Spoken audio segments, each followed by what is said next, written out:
Chapter 11. Something New. You like this one, Munch? Lindy lifted the blue dinosaur print shirt up for Max to see. He was in his stroller, wrapped in his cloud blanket, but awake. His tiny feet kicked a little beneath the blanket. I'll take that as a yes. Noah's face flashed in her mind as she hooked the small hanger on her stroller handle. 2 days had gone by since they had returned from Vegas, and he was never far from her thoughts. As he promised, before they left the city, he had gotten her money, $7,500 in cash. Lindy never had so much money at one time in her life. She'd stared at it on her bed for the longest time while holding Max. This was the deal she'd made. Become his temporary wife so that he didn't get deported and get paid. Technically, their marriage wasn't consummated, but she'd still let him touch her. Everything that had happened between them had been her choice. Was it a mistake? She wasn't sure. But it didn't matter. She needed to stay grounded in reality. Her primary focus was being a mother to Max. She couldn't have a fling with Noah because she had to be smart about this. Listening to her head, not her body, was the only way to get through this unscathed. He probably had women scattered across the country, picked up on his travels like a trinket at a souvenir stand. Once he got tired of waiting for her, he'd go back to one of them. And I know you want it. Hi, little sweet pea. Lindy lurched at the voice. To her right, Ashley Langley was standing by the carriage, waving down at Max. The general store was the only place that sold baby clothes, which was unfortunate. Look at you and your curly brown hair, Ashley continued. You would have had so much fun at my party. Lindy rolled her eyes. Ashley turned to face her. How are you, Lindy? Fine. Ashley was dressed for business today. She was so accomplished, managing to land a job working for her rich father. Since elementary school, this girl had been developing her nice/nasty attitude. Doing a lot of shopping, I see, she added cheerily. Yeah, Lindy kept her same lack of excitement. I'm glad you're spending Will's money on Max. Her shiny blonde curls bounced with her slight shrug. You know how some women are, taking their kids' money and spending it on themselves. I told Will that you wouldn't do that, she added lowly. Lindy tried to keep shopping so that the woman took the hint to get lost, but the last sentence in particular stopped her hand. You told Will? The idea of the two of them sitting around bad-mouthing her got her hot. It shouldn't have, but it did. Will and Ashley, two self-absorbed assholes who decided to hook up at her expense, an act that almost cost her Max. Those two took it on to themselves to sit around and decide what she was going to do with her crumbs that Will decided to give her. With each passing second, rage rose in Lindy. She kept trying to tamp it down, knowing Ashley would twist any reaction and make herself the victim, spreading lies that would be believed all over town. Still, the plastic squeaked under her hand as she held onto the hanger holding a teddy bear pajama set. Ashley wanted to make this about Will, and it wasn't about Will. Every bit of love Lindy had for him now belonged to her son, which was the only good thing to come of their relationship, besides the crash course in men's bullshit. If Lindy shoved Ashley back into the decorative baby monitor display, she'd be doing it for herself. On that thought, she grabbed the handle of the stroller and leaned down to her squiggly bundle. Come on, Max, let's go check out. The noise Ashley made was barely audible, but it made Lindy's mouth kick up. $120 worth of items at the cashier, and she handed over the cash with ease. Bill, the owner, was more than happy with her spree. Do you need some help bringing this to your car, Lindy? The older man had white hair from the time she could barely walk. He moved slow and always scowled at just about everyone. He also carried a bushy beard that reminded her of Santa to this day. That would be nice, she answered. Thank you. The plan was to spend the day organizing Max's room, and Lindy was more than giddy about it. Things in her life were finally picking up. At the store's exit, she pulled the bear print baby carrier out of her bag. You want to walk with Mommy and get out of that stuffy carriage for a while? With a little adjusting, she got the carrier on and put Max's little body inside. He seemed pretty excited, and so was she, kissing the top of his head. Lindy backed out of the store with the carriage, smiling at Ashley, who eyed her as she cashed out of her items. We should take a little walk later, huh? Lindy never thought she'd be using baby voice, yet there she was. She had one more stop at the pharmacy across the street before they'd head home. She stopped under the store's awning to make sure her receipt was stuffed into her pocket when she heard rumbling. Her head lifted. She could see passers-by and people across the street slowing down and looking. The noise continued to get louder. Sometimes a loud truck would pass through, delivering to one of the stores, but they never sounded like that. Lindy looked to her left. Motorcycles with riders. They took up most of the street, not speeding, but it was best to stay out of the way. A bell chimed, and the sound of Ashley and her heels stopped to stand beside her as the bikes passed. The rumble was almost deafening. The whole town seemed to freeze as they rode through. Lindy held Max to her, bouncing him in hopes that the engines didn't scare him. They were a grizzled-looking bunch, not appearing friendly at all. Most of them were huge men. Many of them had piercings and other strange adornments on their bodies. One of them stuck his tongue out hard to a staring old couple. Half his head was shaved, and he wore a spiked collar around his neck. As the first few bikes rode by, she could see their vests all had the same symbol: skulls screaming fire. Below the monstrous artwork read, Death Skulls, MC. Lindy felt like everything was upside down. People began scrambling, heading for the nearest open door. Oh my God, Ashley covered her mouth. What the hell is this? One of the last riders went by as the group continued up the street. Noah. Sunglasses covered his eyes. His wild hair blew in the wind as he passed. Like the rest of the gang, he was wearing the vest, his arms bare except for the black gloves that he wore as he held his bike's wide handles. Max was likely the only thing keeping Lindy from dropping to the ground. Had he seen her? He kept his eyes forward on the road, so she couldn't be sure. Jesus H. Christ! Bill's voice sounded from somewhere behind her. They look like a bunch of killers! Even with all the sound and commotion, Lindy could only hear her own breath.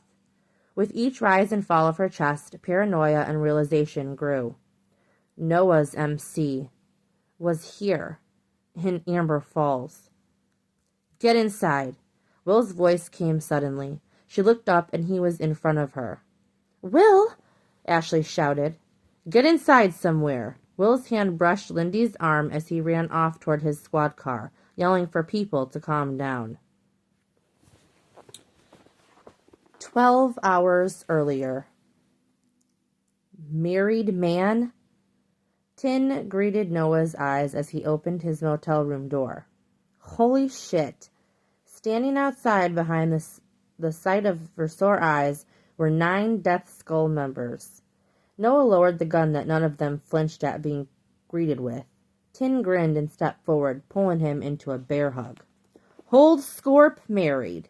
Bleed, another Nomad, leaned against the wooden porch pole. It was a ride and a half out here, man. His red tattoos pressed against his bicep as he folded his arms. Noah glanced around the road. You guys were careful coming here. Surprised they didn't have my place staked out. I think I'm on curfew. A few of them laughed. At least you didn't get tossed in jail, but the night's still young. Tin laughed, pulling back. You're alone? That's good. Guess up that bike. We're heading to the next town over. For what? He asked. Tin tossed his hand up. The fuck you mean for what? Your bachelor party, asshole. Grab a shirt. I'm looking forward to seeing some desert girl's tits. Chaos smiled, showing off his rainbow-colored fangs. He might have been more proud of his teeth than his bike. He was crazier than a shithouse rat pretty often, but Noah trusted him with his life. If this place is called Little Apple, why the fuck is not shaped like an apple? Cass's face was marred with concern as he asked the question. Noah immediately felt like he was home. He scratched the side of his face. Welcome to Amber Falls. How's it been? An hour later, they were at the bar. Tin was on his 3rd beer and Noah his 2nd. With the lady. All right, it's been fine. She lives in the town? Tin kept his voice low. Noah nodded, turning the bottle up to his mouth. How much does she know about you? Noah set the bottle back on the counter. She knows I'm in an MC. You think you can trust her? At least to be scared enough to keep her mouth shut? She keeps to herself. She doesn't really fuck with the townfolk like that. What about you? Are you too...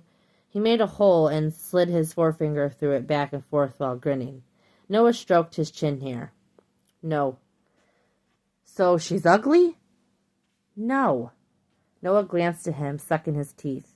What does that even have to do with anything? I thought you pulled me over here to talk business. We'll get to that. Tin's voice lifted. You know I'm nosy. Noah could only laugh. Tin smacked his shoulder. Has it been good for you out here? He nodded, knowing it was true, and not just a reflex answer. You getting sleep? Yeah. Good. We got a lot of work to get done in this town. Noah took a swig of his beer. He wanted to keep a low profile, so you bring chaos and bleed? Tin chuckled a bit. You know they have a guy tied up in the back of their van right now? What the hell is that all about? Tin raised weary eyebrows, nodding it off. They'll let him go. Something to do with Ignacio? Ignacio? Noah stared hard at Tin. He's not coming up here, is he? Tin shrugged. Who the fuck knows where he is? He needs to keep his ass in Tijuana.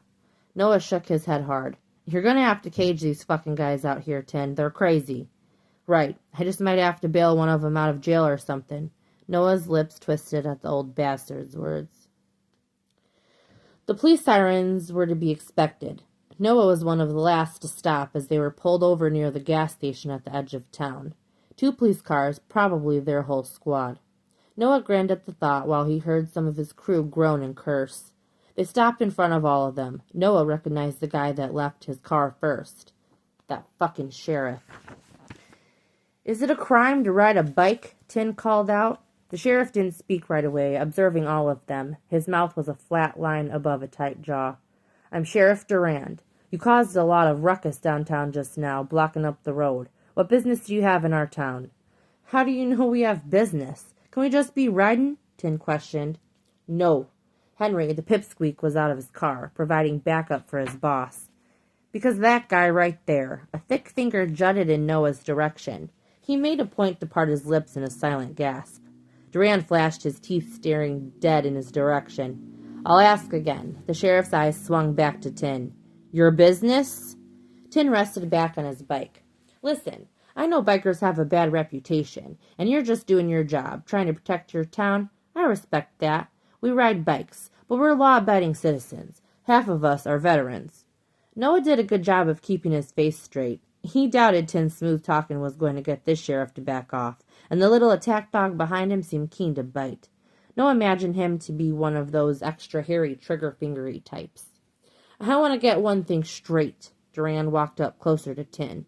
Movement began from the guys around him as well as Henry, whose hand was already hovering his gun. The sheriff stopped a few feet away but kept his eye on Tin. To his credit, he didn't seem bothered by the gang of armed men that could have shot him to the coast if they wanted. This is my town, and I don't want you here. He spoke through his teeth. Your little tribe has got 5 minutes to get out of here, especially you. Noah was setting his sights again, so he lifted up his shades.